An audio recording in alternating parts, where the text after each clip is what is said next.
Bonjour tout le monde, à cette première session de la deuxième journée. Merci de nous joindre pour cette session intéressante consacrée à un élément essentiel du personnel de protection de l'enfance, les volontaires communautaires. Et les volontaires sont en première ligne, comme nous savons tous, pour protéger les enfants dans leur communauté contre la violence, les abus, la négligence et l'exploitation, en particulier lors des crises humanitaires. Le rôle de ces volontaires communautaires est d'autant plus pertinent à l'heure où le financement humanitaire se réduit. Moi, je m'appelle Caroline Veldhuizen, je suis conseillère humanitaire pour les systèmes de protection de l'enfance chez Save the Children. Et au sein de Save the Children, le renforcement des systèmes de protection de l'enfance est absolument clé dans toutes nos réponses humanitaires, dans toute notre programmation en protection de l'enfance. Et ça inclut aussi notre travail vis-à-vis de la gestion de cas et la protection de l'enfance au niveau communautaire. Et cette session est organisée dans le cadre du groupe de travail de gestion de cas. Et moi, je suis membre de ce groupe de travail. Et un peu plus tard dans la session, on va vous expliquer pourquoi on organise cette session, surtout dans le cadre du travail du groupe de travail de gestion de cas au sein de l'Alliance. Mais tout d'abord, j'aimerais passer la parole à mon co-facilitateur, Lamine. Bonjour à tous, je suis Lamine Doucouré, je suis le conseiller technique protection de l'enfance pour la région Afrique et je travaille pour l'organisation Terre des Hommes. Et j'ai eu l'opportunité avec Caroline et avec d'autres collègues qui ne sont pas présents aujourd'hui de pouvoir co-faciliter une formation sur l'engagement des volontaires communautaires dans la gestion de cas en Afrique et d'accompagner les différents pays. Et très content d'être présent aujourd'hui avec vous. Merci Lamine. Je suis ravie de co-faciliter cette session avec toi aujourd'hui. Une petite clarification. Vous allez peut-être vous rendre compte qu'on essaie de parler assez lentement. Et ça, c'est pour permettre à Sandra Maignan, qui nous aide pendant cette session, pour la traduction, lui permettre de le faire simultanément. Qu'est-ce qu'on va faire pendant cette session? Nous allons réfléchir au rôle spécifique des volontaires communautaires dans la gestion de cas de protection de l'enfance. Nous commencerons par une brève introduction sur le sujet et nous vous invitons ensuite à écouter les entretiens avec trois experts sur le sujet, tous membres de la cohorte interagence de facilitateurs en Afrique de l'Ouest et centrale, qui s'impliquent à renforcer les pratiques et la qualité autour de ce thème dans leurs réponses humanitaires au Mali, en République centrafricaine et au Burkina Faso. Next slide, please.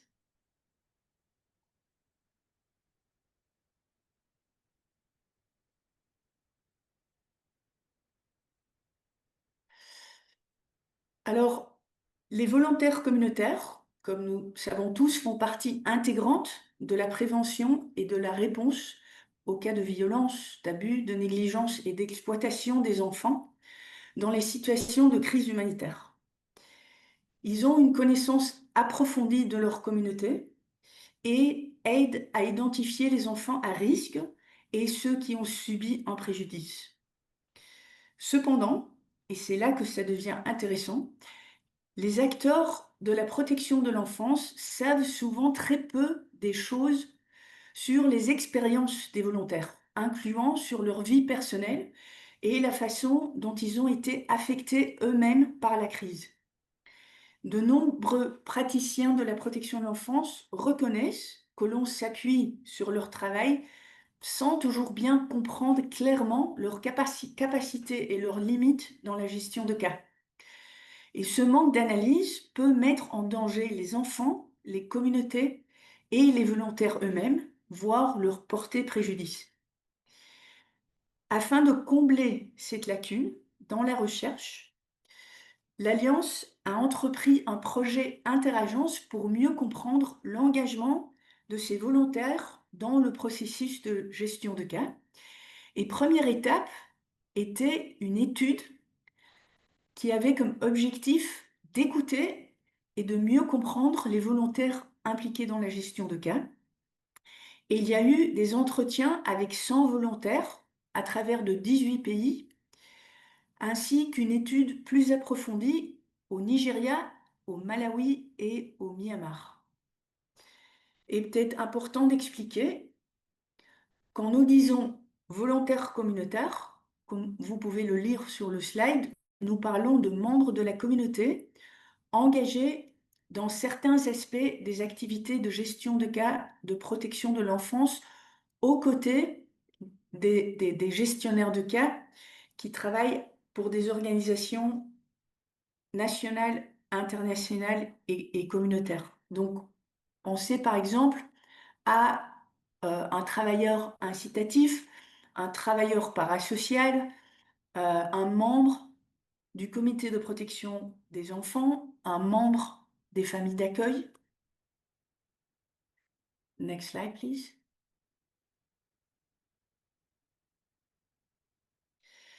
Alors, nous n'allons pas prendre beaucoup de temps sur les conclusions de cette étude, car elle a été lancée il y a un certain temps déjà.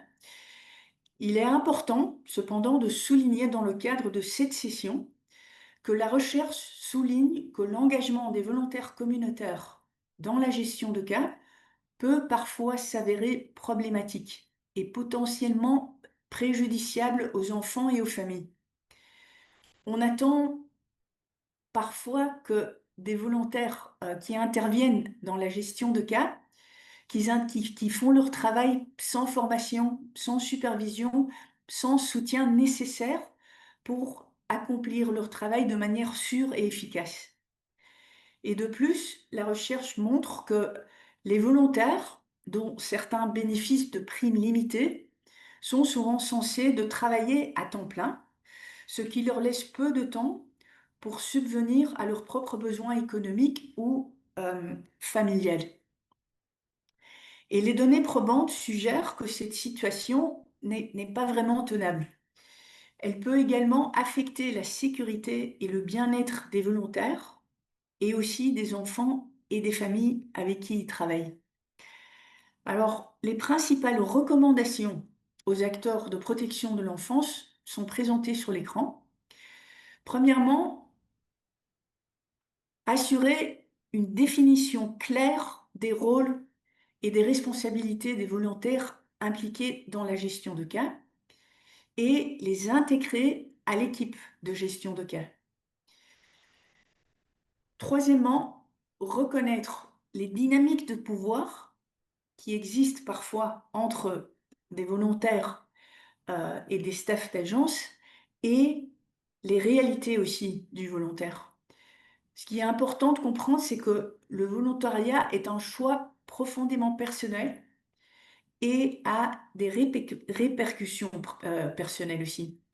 Donc, il est important de réfléchir plus attentivement à la relation entre les acteurs de la protection de l'enfance et les volontaires, ainsi qu'à l'approche adoptée pour les impliquer, en particulier lorsqu'ils appartiennent à un groupe vulnérable, car de nombreux bénévoles dans les contextes humanitaires sont eux-mêmes touchés.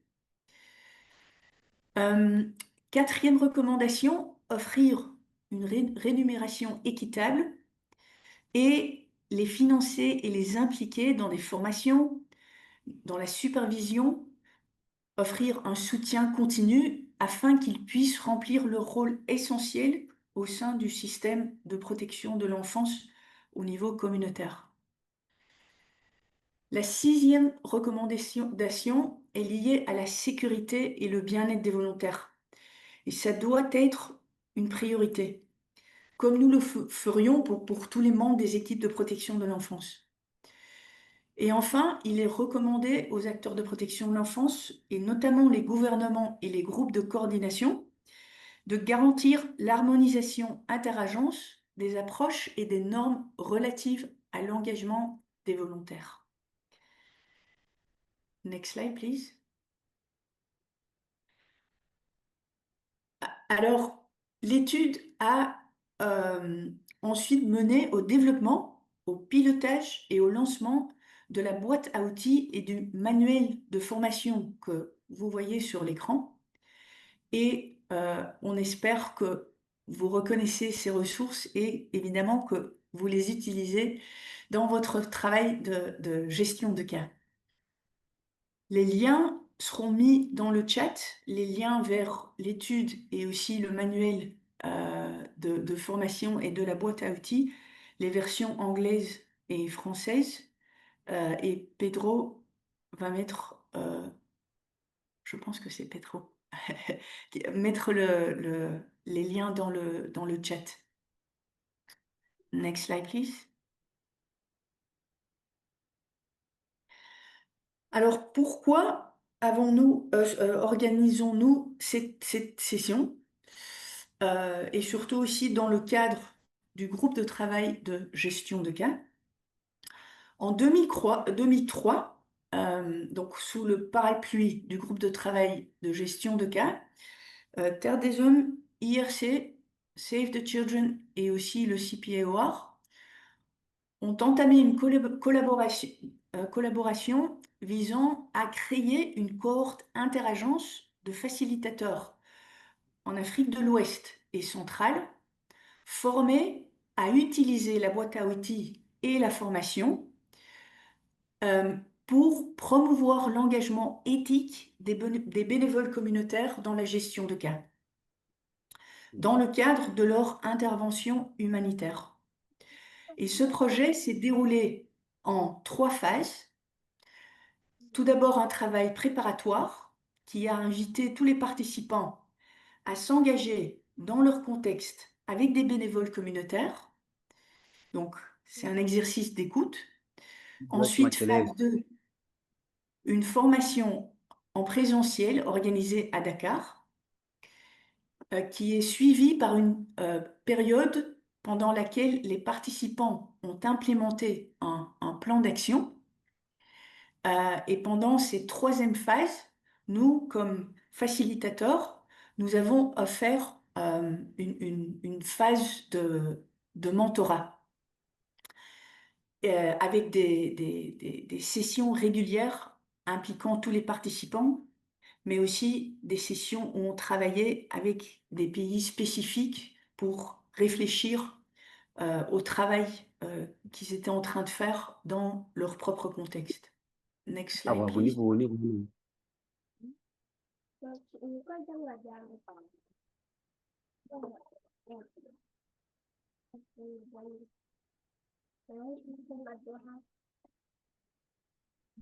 And while we wait for the next slide, voilà, parfait. La formation dont on parlait et ce voyage qu'on a fait ensemble,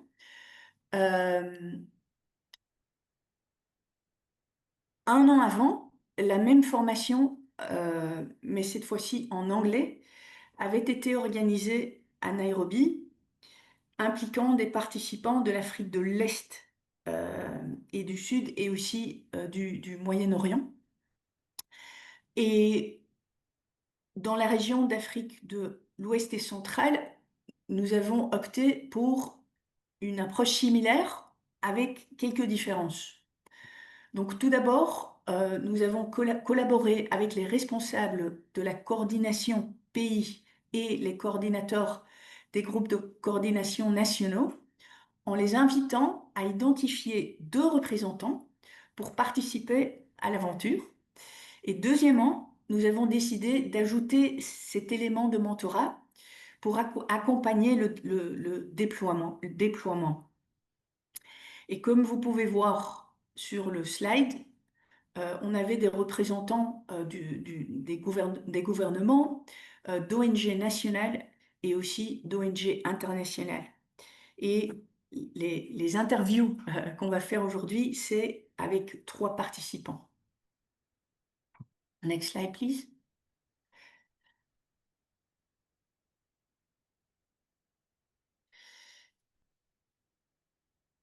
Alors, sans perdre trop de temps sur l'introduction, donc on espère que le cadre est clair pour cette session, nous aimerons donner l'espace et donner la parole à 3 personnes qui ont voyagé avec nous pendant presque 1 an et demi.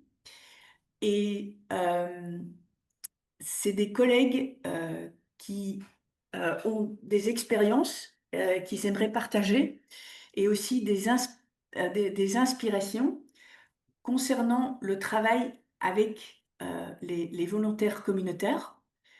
Et nous avons préparé des entretiens sur 3 sujets différents.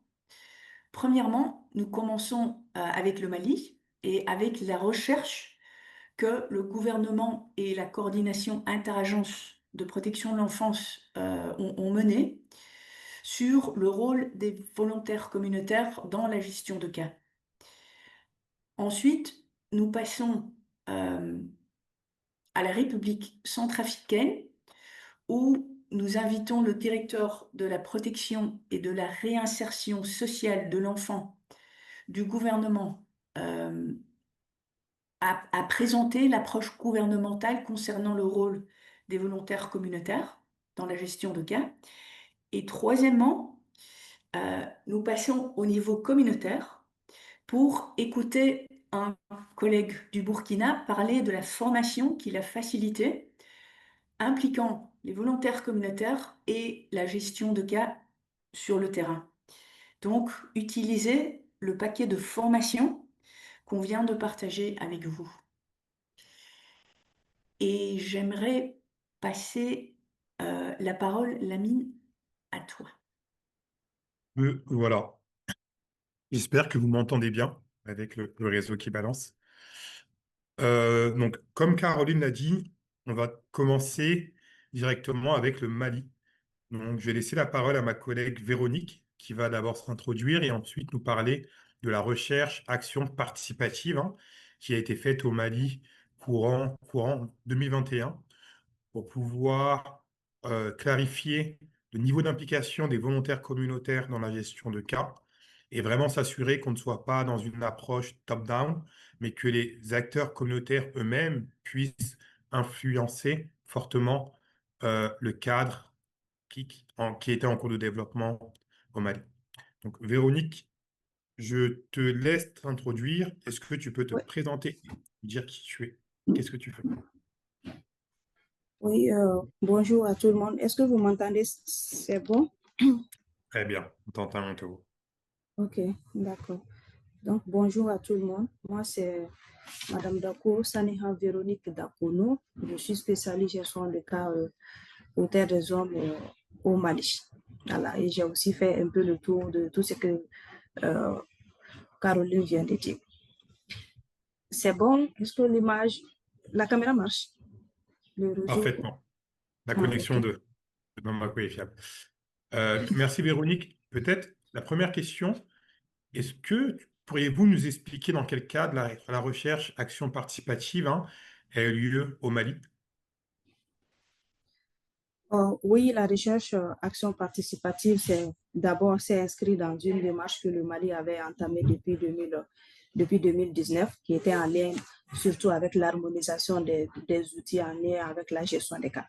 Donc, c'est à travers cette grande activité que nous avons aussi eu l'opportunité de faire des consultations communautaires dans quelques régions. Mais avant, nous avons déjà mis la base de tout ce qui est harmonisation en lien avec les outils de la gestion des cas, la documentation surtout, c'est-à-dire les lignes directrices, les SOP, les formulaires harmonisés pour permettre aux gens d'avoir un dossier unique, un dossier clair avec les formulaires utilisés par chaque structure. le protocole de protection des données et partage des informations beaucoup plus en lien avec le CIPAMES+, qui est la base digitalisée et un cadre de développement des compétences. Donc, pour toutes les structures qui veulent renforcer les capacités des différents gestionnaires de cas à leur niveau, peuvent s'inspirer de ce document. Donc, ça, c'est grosso modo tout ce qu'on avait mis d'abord comme base avant de passer aux actions en lien avec l'engagement communautaire. Merci beaucoup, Dominique. Pour le coup, cette recherche-action a eu lieu dans combien de localités du Mali et quelles étaient ces localités? La recherche, les consultations, nous avons fait ça dans 3 régions. Une région vers le nord, le centre et vers le sud. Donc, c'est la région de Caille. Nous avons choisi la commune de Djema, qui est aussi un carrefour pour un peu partir sur le Sénégal, tout ce qui est la région de, un peu vers la région de Caille, de Koulikoro aussi. Aussi la région de Niena, de Sikasso, nous avons choisi la localité de Niena. Aussi un peu le carrefour aussi pour partir sur la Côte d'Ivoire. Aussi une région du nord, Gao, qui rassemble à peu près aussi tout ce qui est un peu carrefour, aller avec l'Algérie, la Mauritanie. Et ce sont ces 3 localités-là qui ont abrité les consultations. Excellent et intéressant de voir que ça a été fait dans différentes localités. Alors, quelles ont été les principales conclusions, résultats de cette évaluation, de cette recherche plutôt participative? Comme vraiment grande conclusion, il est ressorti que les volontaires communautaires, en réalité, ne maîtrisaient pas assez leur rôle et les responsabilités. C'est vrai qu'ils sont là pour appuyer les gestionnaires de cas, mais ils n'avaient pas des rôles bien décrits, ils n'avaient pas de limites.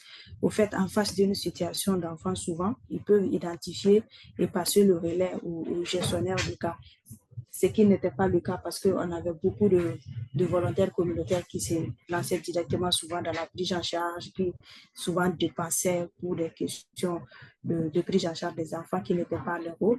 Et dans toutes ces 3 localités, on a vu vraiment que leur rôle n'était pas bien décrit.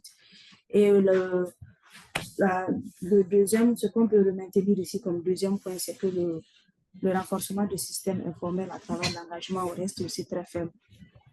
Dans une communauté, il n'y a pas assez de volontaires communautaires. Et les volontaires communautaires, les quelques personnes qui s'y prêtent à ça, travaillent à peu près avec presque toutes les structures et de différents domaines. Un peu pêle-mêle, un peu mélangés. Les gens ne s'engagent pas trop dedans. Pour qui connaît maintenant l'évolution, les gens sont pour des actions qui rapportent beaucoup plus d'argent pour des questions pécuniaires, donc les gens ne s'engagent pas trop dedans. Et comme 3e point, nous pouvons retenir un peu les aspects de collaboration entre les volontaires. Monique, excuse-moi. Est-ce que tu peux parler juste un peu plus lentement pour permettre à la collègue de traduire simultanément en anglais? Ok. Désolé. D'accord. Donc, je reprends. Non, c'est bon, tu peux continuer. Tu peux continuer, mais juste prendre un peu plus de temps. Permettre aux anglophones de suivre. D'accord. Ok, je disais qu'au niveau du 3e point, nous avons noté l'aspect sur la collaboration. La collaboration aussi n'est pas bien décrite. Tout ça rejoint un peu le niveau du pôle des volontaires et les gestionnaires de cas. Et même la collaboration avec les volontaires n'est pas bien décrite sur le système de gestion des cas. On l'a mis dans un aspect informel, mais ce n'est pas bien décrit. Ça veut dire que le jour où on va même prévoir de faire une lecture des SOP au Mali, parce que ça ne s'est pas fait jusqu'à présent, le jour où on va prévoir de faire une lecture, il faut qu'on revoie ce point-là sur le système même pour bien faire ressortir le rôle et des volontaires communautaires pour que ça soit vraiment visible et qu'ils sachent qu'ils sont vraiment importants. Comme dernier point, nous pouvons noter la durabilité des actions sur le terrain. Nous avons aussi remarqué que malgré que quelques structures travaillent avec les volontaires communautaires dans les différentes zones, les activités ne sont pas pérennes. À la fin du temps des contrats des ONG, une année vous passez après, vous allez voir qu'il n'y a pas d'acquis, il n'y a pas de continuité, il n'y a pas de pérennisation. Or, les volontaires communautaires sont censés continuer avec les actions des ONG, des différents projets après leur départ, raison pour laquelle on les implique dans le processus du début jusqu'à la fin. Mais on remarque qu'une année après, les actions ne sont pas continuelles sur le terrain. Ça aussi, c'est vraiment une conclusion que nous avons vraiment tirée de cette consultation au niveau des 3 zones. Voilà. Merci. En lien avec vraiment toutes ces conclusions, quelles sont les principales recommandations que vous avez? Nos recommandations, d'abord, c'est une reconnaissance institutionnelle. Et comme je l'ai dit en haut, il va falloir que l'aspect informel soit vraiment bien structuré d'abord dans le système de gestion des cas au Mali. Et les volontaires, les quelques-uns qui s'engagent, ont vraiment demandé une reconnaissance institutionnelle pour qu'ils soient vraiment connus, même des autres structures, parce qu'ils sont souvent appelés à intervenir dans les familles, dans certaines structures pour vraiment assister certains enfants. Il y en a qui nous ont même fait des cas où ils ont l'habitude d'assister des enfants au niveau des commissariats. Voilà, mais les structures ne les connaissent pas. Donc pour eux, c'est vrai que c'est l'aspect informel, mais il faut que l'État s'implique davantage et qu'il soit vraiment reconnu et que les volontaires puissent vraiment avoir un plein pouvoir pour accomplir au moins leur rôle et leurs responsabilités. Donc, deuxième, nous avons cette question de spécialisation encore qui vient. Nous avons des volontaires qui travaillent avec toutes les structures. Ils sont dans l'éducation, la santé, la protection, l'agriculture. Et les volontaires même ont souhaité qu'il y ait vraiment une spécialisation. Donc, dans la communauté, il faut qu'il y ait des volontaires qui soient carrément dédiés à appuyer les structures qui sont dans la protection. Et ça leur permettra même d'avoir vraiment de pouvoir même limiter certaines choses et de pouvoir avoir souvent du temps pour leur famille. Comme ça, ils ne vont pas passer toutes les journées, le matin à appuyer la santé, le soir à appuyer l'agriculture et tout. Et aussi l'harmonisation des textes. Vous savez qu'au Mali, on a un petit souci avec certains de nos textes ici, notamment en lien avec tout ce qui est droit de l'enfant, les questions de mariage d'enfants. Parce que les volontaires communautaires qui travaillent avec nous sont souvent formés sous forme de comités de veille, de comités d'alerte, qui peuvent souvent nous alerter pour des questions de violation, souvent beaucoup plus avec les questions de viol ou les questions de mariage d'enfants.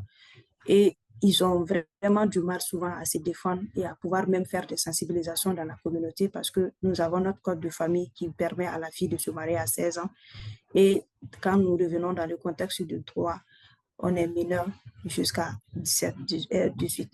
Donc, ils n'ont pas assez d'arguments pour pouvoir se défendre et pour pouvoir même permettre d'intervenir dans certaines situations pour permettre à la fille de ne pas être victime de ça. Donc, ils demandent à ce que, selon ce qu'ils disaient, nous qui sommes dans les bureaux, de vraiment mettre la forme dans les choses, dans les différents engagements en lien avec les textes, parce que ça va, eux, les faciliter à la base certaines actions. Donc, ça, c'est les 3 points que nous pouvons maintenir pour ce qui est en lien avec les recommandations. Merci. Merci Véronique, c'est très, très intéressant. Tous les points sont intéressants, mais notamment le point en lien avec la spécialisation des volontaires communautaires sur la thématique de la protection de l'enfance, parce que ça veut aussi dire quelque part que le renforcement de capacité doit être ciblé et beaucoup plus poussé sur cette thématique-là. Donc, la dernière question, Véronique, c'est vraiment quelles sont vos recommandations pour les gouvernements, les groupes de coordination interagences de protection de l'enfance vis-à-vis des rôles des volontaires communautaires dans la gestion de cas, en lien avec l'expérience du Mali. Et Véronique, pourriez-vous parler lentement, s'il vous plaît? Merci. D'accord, c'est noté. Par rapport aux recommandations, nous avons 2 recommandations. Ça, c'est des recommandations du cadre commun national gestion des cas. Nous avons un cadre commun national gestion des cas qui regroupe toutes les structures de gestion des cas au niveau national, dont les leads est assuré par la direction nationale, qui est la structure technique dédiée à piloter tout ce qui est gestion des cas au Mali. Donc, ces 2 recommandations viennent du cadre commun. Donc, c'est des recommandations formulées depuis avec toutes les structures. c'est que le premier point, c'est vraiment, il faut que l'implication de l'État soit vraiment effective. Nous avons remarqué que les volontaires communautaires, en réalité, c'est des ONG qui ont beaucoup plus l'initiative d'aller vers eux, travailler avec eux dans la communauté. Et la protection de l'enfant, les ONG, les associations, nous tous qui sommes là, on appuie l'État dans sa stratégie. Donc, normalement, c'est l'État qui doit être devant. C'est l'État qui doit prendre les initiatives en tout ce qui est en lien avec leur spécialisation, cadrer la pratique. Et nous, on doit venir nous inscrire dans ça. Mais nous voyons que c'est le contraire qui se produit. Donc, on souhaite vraiment que l'État s'investisse davantage, s'implique davantage depuis la sélection des volontaires d'abord. Parce que lors des consultations, nous avons aussi appris que la sélection aussi souvent ne se fait pas généralement sur des critères de disponibilité et tout. Souvent, il y a des histoires de coloration politique, il y a beaucoup d'autres aspects. Mais si l'État s'impliquait davantage, que l'État avait déjà mis en place une stratégie qui pouvait décrire tout ça, bien structurer la chose, nous, on va venir s'en inspirer et travailler dans cette dynamique et l'État va suivre. Donc, la première recommandation, c'est vraiment que l'État s'investisse, qu'ils essaient de mettre en place une stratégie de mise en place et qu'ils suivent. Maintenant, en lien avec notre deuxième point pour les recommandations, c'est qu'il y a maintenant une démarche coordonnée. Démarche coordonnée au niveau des rôles ainsi que les responsabilités. Et c'est à ce niveau maintenant que les ONG et les associations sont interpellées. Parce que sur le terrain, chaque structure travaille avec ses volontaires.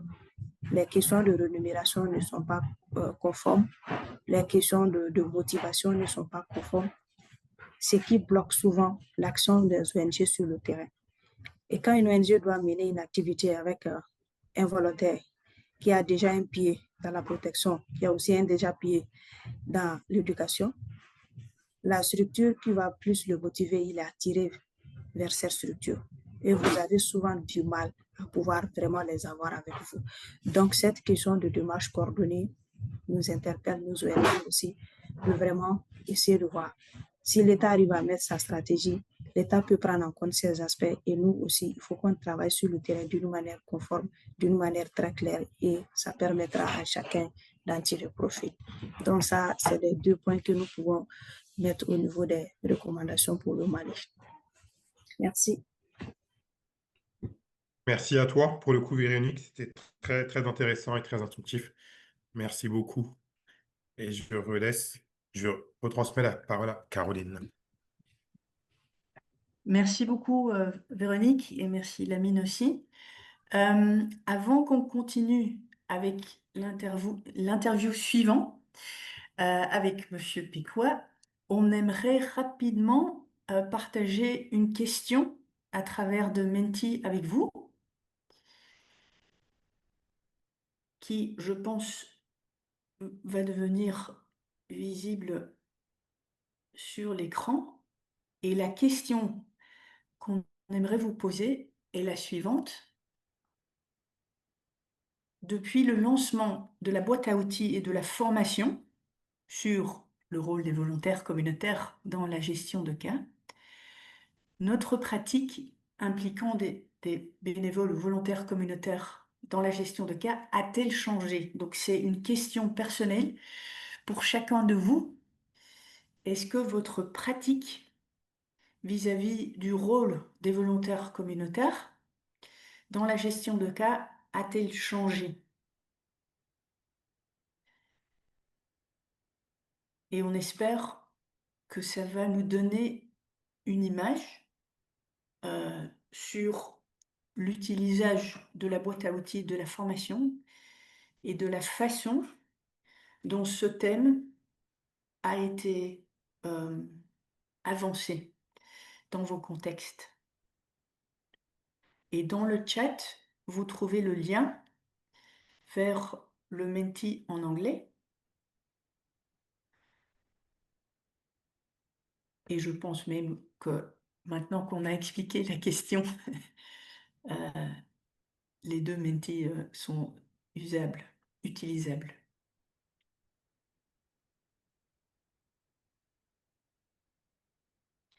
Et on voit vos réponses apparaître.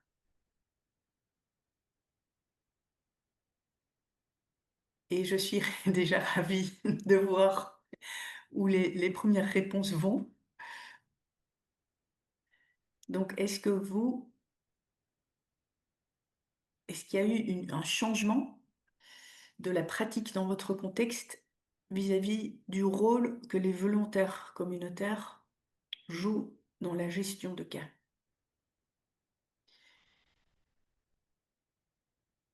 Et peut-être que vous ne savez pas, donc c'est pour ça qu'on a ajouté la réponse « je ne sais pas ».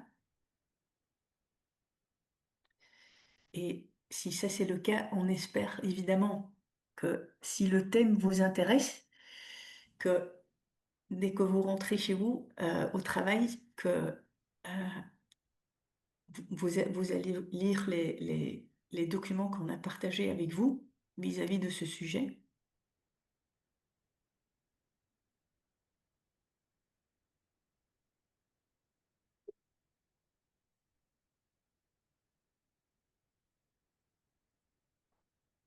Je vois plus de boules bouger. Et je sais pas, Pedro, Pedro, you can see the English one.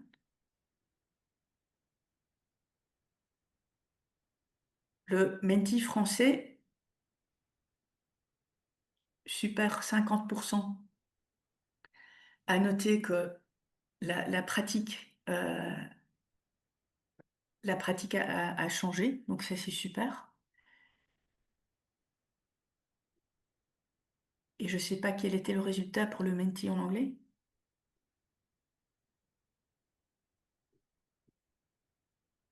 Peut-être que vous pourriez le noter Sorry dans to le... come in, Caroline.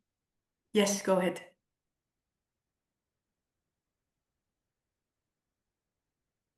We only have a, sorry to come in, producer.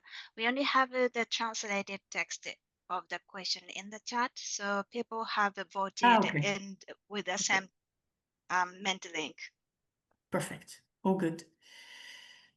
Merci beaucoup pour ceux qui ont participé au Menti. Je suggère qu'on continue avec le deuxième interview. Et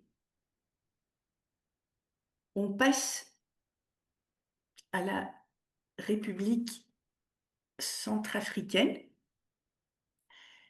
Et j'aimerais tout d'abord vous introduire Marcel Pécois. Bonjour Marcel, on est ravis que vous êtes là. Et peut-être que je pourrais vous inviter à vous présenter. Ok, je m'appelle Pécois Marcel. Je suis le directeur de la protection et de la réinsertion sociale de l'enfant au ministère de la promotion du genre, protection de la femme, de la famille et de l'enfant en RCA. Merci pour ça. Et en fait, la première question qu'on aimerait partager avec vous, qu'est-ce que le parcours de formation sur l'engagement des volontaires communautaires a apporté de plus à votre rôle en tant que directeur de la protection et de la réinsertion sociale de l'enfant? Merci. Je tiens d'abord à remercier les facilitateurs d'avoir invité à prendre part à cette première réunion. Et à la question posée, je pourrais dire qu'en tant que directeur, le parcours de cette formation des volontaires communautaires a apporté beaucoup des atouts dans mes tâches. Premièrement, ça a renforcé mes connaissances sur la thématique de l'engagement des volontaires communautaires dans le processus de gestion des cas. Ceci m'a été autant utile, car en tant que lead du groupe de travail des réseaux communautaires pour la protection de l'enfance pour le compte de la direction dont j'ai la charge, nous avions des réflexions en cours sur comment travailler avec les réseaux communautaires de la protection de l'enfance dans la gestion des cas. Deuxièmement, cette formation m'a permis d'avoir un équipement, ou encore si je dis des connaissances pour mieux accompagner aussi nos travailleurs sociaux sur cette thématique. Et c'est dans le cadre que j'ai pu faciliter quelques formations sur le terrain dans l'arrêt pays. Je peux vous citer la ville de Cabo, la ville de Moine-Sido dans la partie nord-ouest de la République centrafricaine, où j'ai facilité quelques formations avec l'appui de l'ONG Eden. Troisièmement, étant donné aussi que le contexte humanitaire de la RCA de la République centrafricaine comporte différents types de problèmes de protection.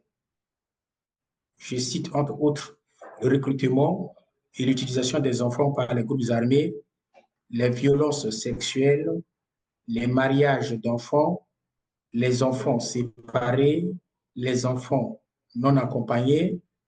Cette formation m'a permis aussi de comprendre la sensibilité de l'engagement des volontaires communautaires et mieux définir le niveau de leur engagement sur le terrain pour ne pas les exposer à une quelconque insécurité. Quatrièmement, ce fut aussi une opportunité de définir les rôles des différents volontaires communautaires dans le processus de gestion des cas.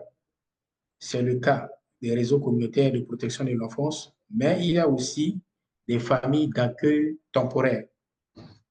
Et je pourrais dire en dernier, cette formation m'a aussi permis d'avoir les compétences nécessaires pour faciliter mes missions de supervision de terrain en tant que gouvernement et être capable d'apporter aussi un appui technique aux collègues travaillant sur le terrain. Voilà ce que je pourrais vous dire par rapport à la formation que j'avais reçue à Dakar. Merci beaucoup pour ça. Et ce qui est intéressant, vous parlez de réflexion au sein du gouvernement. Vous parlez du fait que vous avez facilité des formations vous-même sur le terrain. Vous avez parlé de mission de supervision sur le terrain. Et je pense que c'est vraiment super de comprendre comment et de quelle façon le gouvernement s'implique vis-à-vis de ce thème.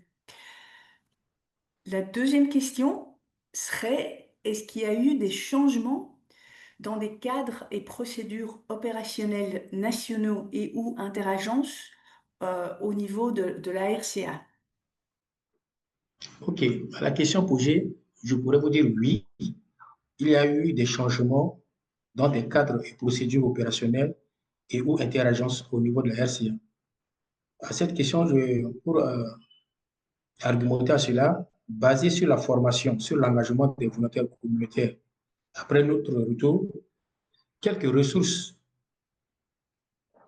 ont été intégrées dans le document des lignes directrices des recoupés que nous avons validé du 24 au 25 avril. Ça, c'est un document cadre que nous avons eu à valider du 24 au 25 avril du mois passé. Nous avons pioché dans cette formation ce que nous avons intégré, comme je disais tout à l'heure, comme les ressources. Nous avons pioché comme les rôles et responsabilités des volontaires communautaires, les fiches d'adhésion, les codes de bonne conduite, le curriculum de formation de base des volontaires communautaires, etc. Super intéressant. Donc, le travail non seulement s'est figé sur la gestion de cas sur le terrain, mais a donc aussi été intégré dans les cadres et procédures opérationnelles. Alors, la dernière question qu'on aurait pour vous est quel a été l'apport de la coordination du domaine de responsabilité de la protection de l'enfance en RCA dans le processus d'implémentation des acquis et de la formation? OK, merci. Je pense qu'à cette question, avant de quitter Bangui pour Dakar, c'est-à-dire je voulais parler avant la formation, la coordination a facilité les travaux préparatoires en coordonnant non seulement la rencontre avec les volontaires de la Croix-Rouge centrafricaine pour recueillir leurs avis, mais aussi en offrant un espace de connexion pour des réunions préparatoires avec les organisateurs. après la formation. C'est-à-dire, je voulais, après notre retour, la coordination a facilité un espace pour la restitution auprès des différents acteurs de protection de l'enfance. Et aussi, la coordination a appuyé le plan d'action développé pendant la formation à travers le renforcement des lignes directrices des recoupés. Quand je vous ai dit, ça c'est le document cadre de la RCA, qu'on vient de valider, en fonction des acquis de la formation. Voilà, c'est pour vous dire que vraiment la coordination nous a beaucoup aidé, nous a beaucoup appuyé avant et après la formation. Super. Et au fait, là, ce que vous ajoutez, c'est l'impact de la coordination et de la collaboration entre gouvernements et structures de coordination, incluant le CPOR dans ce cas-ci, mais aussi tous les autres membres, les acteurs travaillant dans la protection de l'enfance.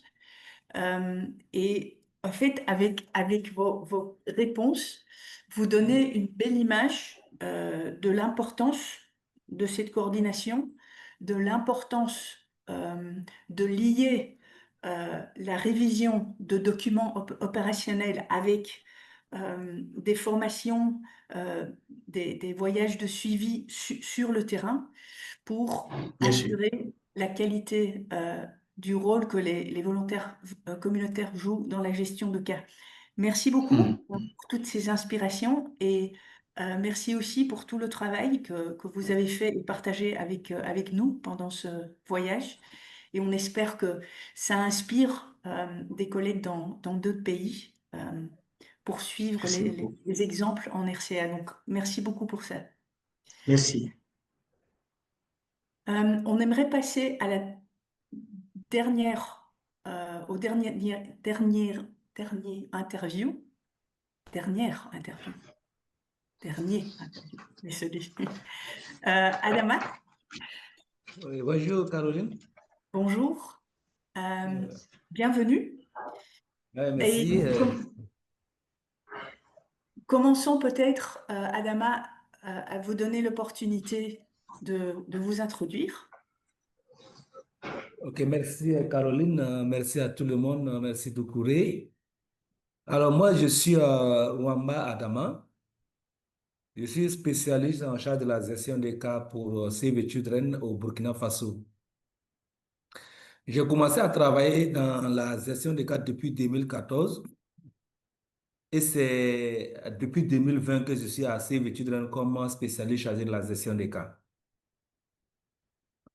Donc, mais avant tout ça, j'ai travaillé pour les structures étatiques.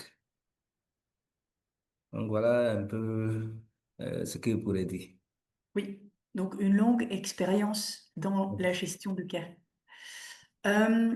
Je passe à la question suivante, Adama. Quel est le rôle des volontaires communautaires dans la gestion de cas au Burkina? Ok, merci Caroline de m'avoir donné l'opportunité d'échanger sur notre expérience en matière d'approche communautaire. Voilà, il faut se dire que dans de nombreux contextes humanitaires, l'ampleur et les risques liés à la protection de l'enfance est écrasante et les détails, donc les délais d'intervention sont courts, hein, surtout en situation humanitaire. Les acteurs humanitaires s'appuient donc souvent sur les approches mises en œuvre par les communautés pour intervenir et travaillent à renforcer ces mécanismes-là. Au Burkina Faso, il existe un système de protection de l'enfant qui met en réseautage les services institutionnels et les mécanismes communautaires pour une meilleure protection de l'enfant. Parmi les mécanismes communautaires, nous avons les familles d'accueil, nous avons les cellules communautaires de protection de l'enfant, nous avons les agents de santé à base communautaire. Mais en ce qui Super. concerne... Adama, Oui. on passe à la question suivante parce Oui. qu'on regarde le temps et on est un tout petit peu en arrière. Oui. Donc, j'aimerais passer à la question suivante Oui. qui est figée sur, pourriez-vous donner un peu plus de détails spécifiques sur le rôle que les volontaires communautaires jouent dans la gestion de cas? Ok, je vais directement parler donc des familles d'accueil et des cellules communautaires. Il faut se dire que dans la gestion de cas, les volontaires communautaires là interviennent dans la gestion de cas au niveau de 4 étapes. D'abord, au niveau de la première étape, là, ils aident à la reconnaissance des enfants vulnérables, c'est-à-dire à la détection des enfants et au référencement. Donc, ce sont les acteurs communautaires à la base qui font la détection et qui réfèrent vers les gestionnaires des cas. Ensuite, une fois l'enfant, le processus de gestion des cas déclenché, les volontaires communautaires appuient les gestionnaires des cas dans l'évaluation de la situation de l'enfant parce qu'ils sont dans la communauté. C'est eux qui vont orienter un peu les gestionnaires des cas sur certaines informations, sur les personnes ressources auprès de qui ils peuvent avoir les informations et fournir aussi certaines informations manquantes aux gestionnaires des cas pour l'évaluation approfondie de la situation de l'enfant.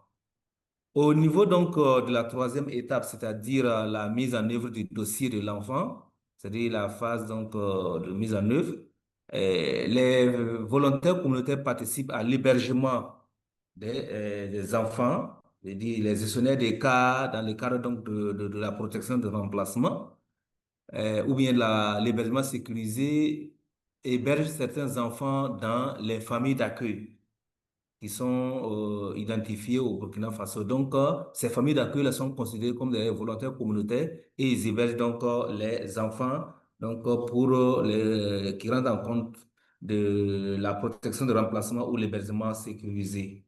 En plus de ça, il faut reconnaître que les volontaires communautaires jouent un rôle de médiation.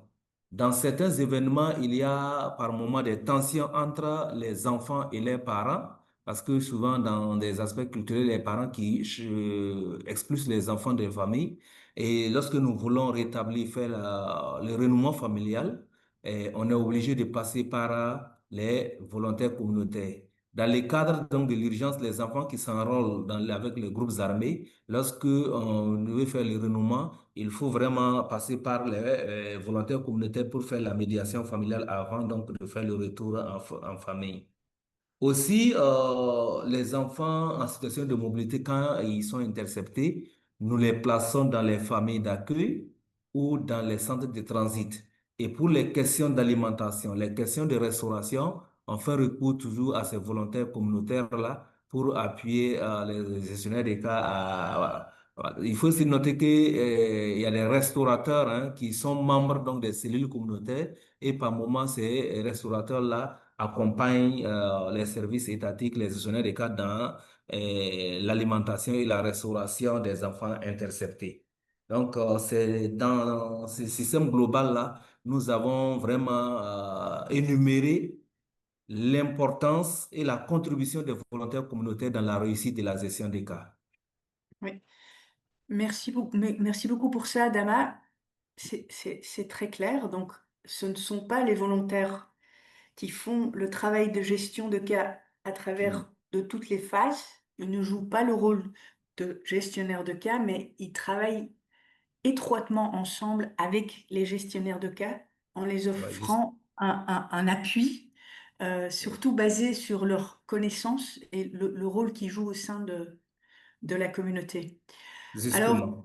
la semaine passée et aussi pendant le voyage qu'on a fait ensemble, vous avez parlé euh, des challenges euh, Oui, auxquels les volontaires communautaires étaient confrontés. Et on va un peu plus rapidement. Vous avez partagé qu'il y il y avait une méconnaissance de leur rôle au sein de la communauté et aussi parfois chez les gestionnaires de cas. Il y avait parfois des relations conflictuelles entre oui, gestionnaires de cas et volontaires.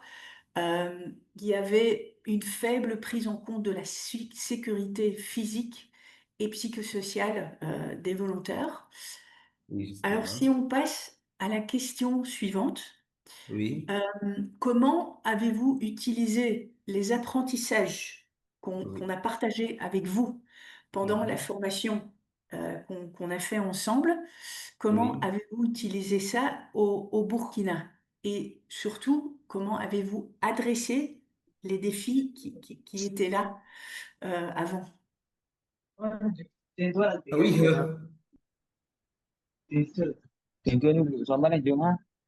ok. Oui, merci bien. Il faut reconnaître que les défis que vous venez de dire étaient une réalité sur le terrain parce que les volontaires communautaires sont très importants dans le système, mais ils avaient vraiment donc des défis qu'il fallait relever. Mais il faut reconnaître qu'avant la formation que nous avons eue à Dakar, on a énuméré ces défis et un grand nombre donc, de limites. Mais Oui. après, nous sommes revenus.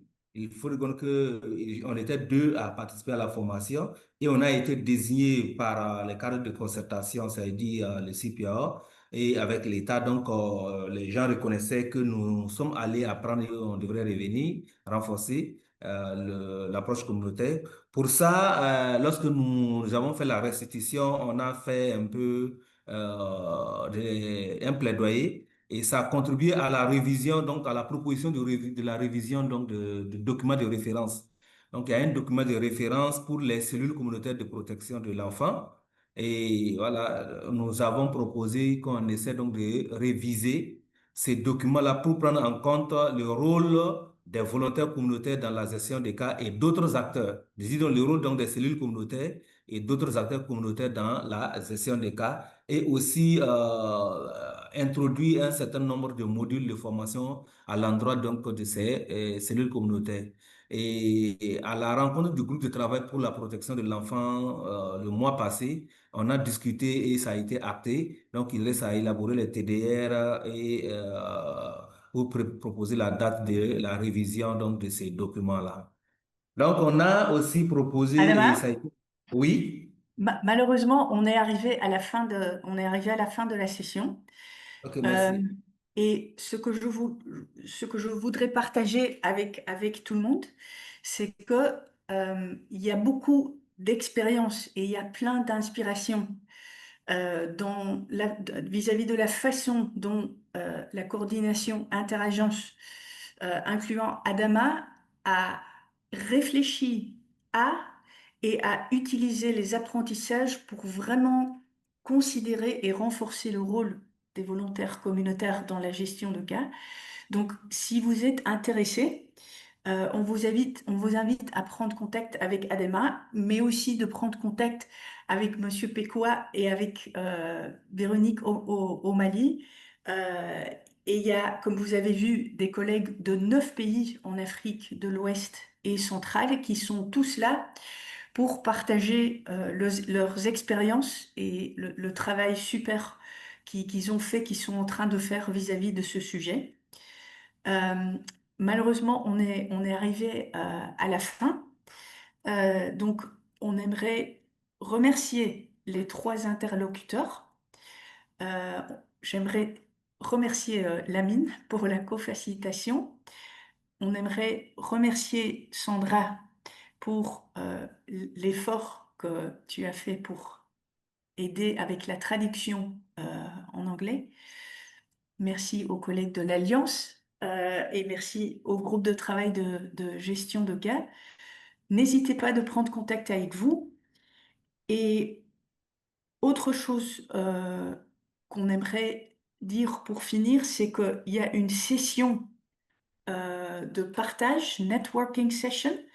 Il y a une session en anglais ce matin, mais il y en a une en français demain à 11h30, heure Europe.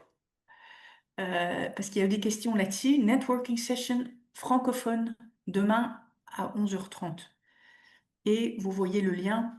S'il y a des questions, si vous êtes intéressé comment on a fait ce voyage ensemble, si vous voulez être inspiré, on a beaucoup d'inspiration. Les collègues des différents pays sont là. Donc, merci beaucoup à tout le monde et aux interlocuteurs. Et bonne continuation de cette réunion annuelle de l'Alliance.